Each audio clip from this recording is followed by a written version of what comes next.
Welcome back to our channel alpha quality. और आज के वीडियो में बात करेंगे बहुत ही बेहतरीन स्टॉक लेके आया हूँ मैं आपके लिए, क्रॉम्पटन। ठीक है, तो यार क्रॉम्पटन में काफ़ी सारी चीज़ सीखने की भी है और काफ़ी अच्छी चीज़, अगर आप शेयर मार्केट के अंदर हो तो आपको बहुत सारी चीज़ अच्छी खासी सीखने को मिलेगी और एक बहुत अच्छा लेसन इसके अंदर देखने को मिलेगा। ठीक है, तो क्या इसके अंदर प्राइस एक्शन बन रहा है, क्या हमारी एनालिसिस है और क्या हमें अभी करंट लेवल्स पे बाय करना चाहिए कि नहीं करना चाहिए। ठीक है, तो यार बात कर लेते हैं कि बार वीकली टाइम फ्रेम पे एक कैंडल लगी हुई है। तो यार एक बार लास्ट इसके पहले जब स्टार्टिंग से जब स्टॉक लिस्ट हुआ था 2016 के टाइम से, तो 2016 के टाइम से इसने अच्छी खासी एक रैली दिखाई दी अप ट्रेंड में।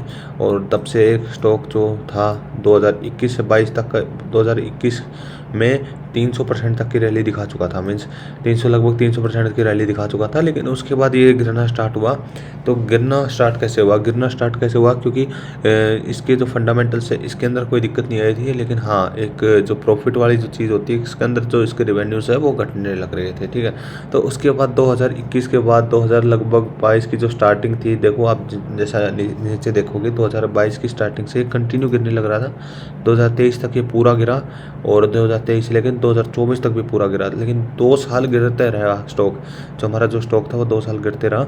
लेकिन यही बात है शेयर मार्केट की जो सबसे अच्छी चीज़ है, सुंदर चीज़ है, अगर आपको किसी भी स्टॉक के अंदर अगर अच्छा लग रहा है, अगर स्टॉक के अंदर आपका फेथ है, स्टॉक को आपको अगर अच्छा लग रहा है कि मीन्स अगर स्टॉक का फंडामेंटल अच्छा है, स्टॉक का फ्यूचर है, स्टॉक का बिजनेस अभी बाकी है और स्टॉक मीन्स आपको लगता है कि कभी ना कभी रिकवर जरूर करेगा, तो अगर आपने 2 साल तक अगर ये गिर रहा है तो अगर आप मान लो, अगर आपने अगर देखा होगा स्टॉक अगर अच्छा है तो लोग डाउनवर्ड एवरेजिंग करते हैं।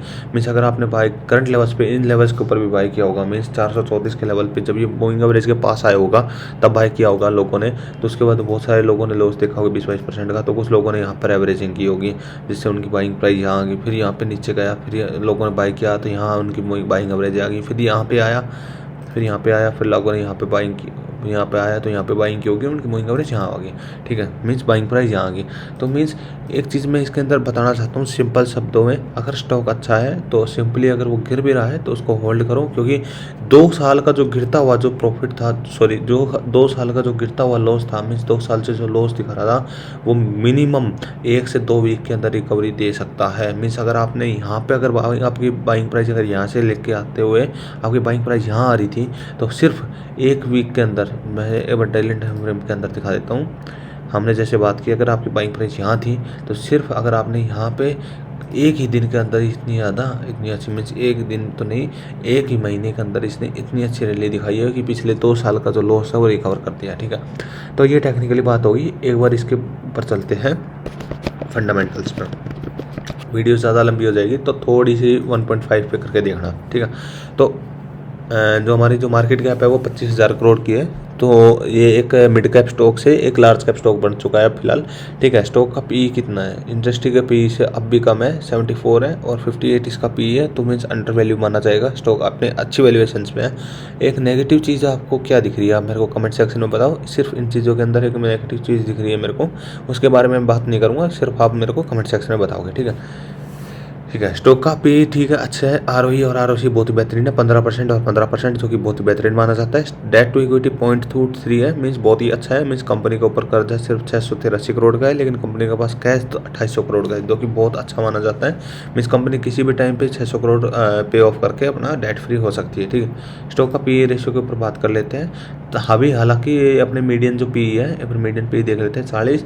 तो ये जब ब्रेकआउट होने से पहले ही अपने मीडियन पी पे चल रहा था, तो बहुत ही अच्छी वैल्यू इन्वेस्टिंग हो सकती थी और यहाँ से 15-20% अभी ऊपर है। ठीक है, तो अभी बात करेंगे करंट लेवल्स पे बाय करना चाहिए कि नहीं करना चाहिए। देखो मैं एक बार बात कर लेता हूँ इसके प्रॉफिट एंड लॉस पे। ठीक है, तो यार जैसे आपको दिखेगा कि ये 2022 से गिरना स्टार्ट हुआ था। क्यों गिरना स्टार्ट हुआ था, सिंपली देखो यार, एक चीज़ मतलब कि यार फंडामेंटली कितनी टेक्निकली अफेक्ट करता है आपको दिखेगा। ठीक है, मीन्स 2000 मैंने आपको बताया था कि 2018 से अब ट्रेंड में था, 300% का टारगेट दिया था।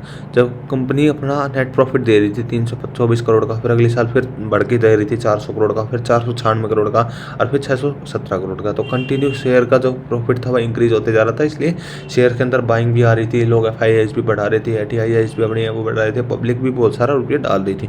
लेकिन जैसे ही देखो इसके अंदर डिप आया 2022 के अंदर 587 करोड़ का, जैसे देखो इसके अंदर डिप आ गई और फिर स्टॉक करेक्ट होने लग गया। ठीक है, तो ये कितनी अच्छी चीज़ है कि हम बिना चार्ट देखे हम प्रॉफिट से हम अंदाज़ा लगा सकते हो कि शेयर के अंदर क्या हो रहा होगा। ठीक है, फिर उसके बाद डिप आई तो और इसके अंदर फिर नेगेटिव न्यूज़ होगी, क्योंकि इतनी सालों से अपने अच्छे खासे प्रॉफिट बना रही थी, लेकिन अभी इतने कम प्रॉफिट्स हो गए कि वो पिछले 2020 के लेवल्स तक भी बीट नहीं कर पा रही है, ठीक है। फिर अगले साल क्या हुआ, मार्च 2024 में 442 करोड़ का फिर से मीन्स अपने फिर प्रॉफिट इन्हें कम किया है, ठीक है। तो अभी पॉजिटिव न्यूज़ क्या है, पॉजिटिव एग्जैक्ट न्यूज़ मेरे को इसके अंदर पता नहीं, लेकिन करंट लेवल्स पे मेरे को तो बाइंग बन नहीं रही, क्योंकि अभी जो इनका प्रॉफिट है वो पिछले साल के प्रॉफिट से कम है। लेकिन बाइंग इसलिए बनी है क्योंकि क्रॉम्पटन गर्मी का सीजन है, तो इसके अंदर काफ़ी अच्छी प्रोडक्शंस इसके अंदर देखने को मिली है, और कुछ ऑर्डर्स गवर्नमेंट की तरफ से भी शायद, आई एम नॉट श्योर, लेकिन हाँ कुछ ऑर्डर्स बड़ी कंपनीज की तरफ से भी इन्हें मिला है। तो अच्छे ऑर्डर्स के होने के बावजूद इसने अच्छे खासे इसने ब्रेकआउट किया वॉल्यूम्स के साथ, 50 मिलियन वॉल्यूम्स की क्वांटिटी के साथ, तो अच्छी मेरे को लग रहा है। सिर्फ इसको एक ट्रेडिंग पर्पज़ के लिए अगर पोजीशन ट्रेड लेना चाहो तो डेफिनेटली ले सकते हो फॉर द टारगेट यहाँ के 430 तक के लेवल का। बाकी मेरे को ये वैल्यू इन्वेस्टिंग अभी नहीं लग रहा। मेरे को कब लगेगा, जब ये स्टॉक वापस थोड़ा सा करेक्ट होगा, ये ब्रेकआउट के बाद थोड़ा रिटेस्टिंग होगी और यहाँ से 10 से 12% अगर नीचे आएगा तब मैं इसके अंदर बाइंग करने की सोचूंगा, ठीक है। मिलते किसी नई वीडियो में नए टॉपिक के साथ, तब तक के लिए जय हिंद जय भारत।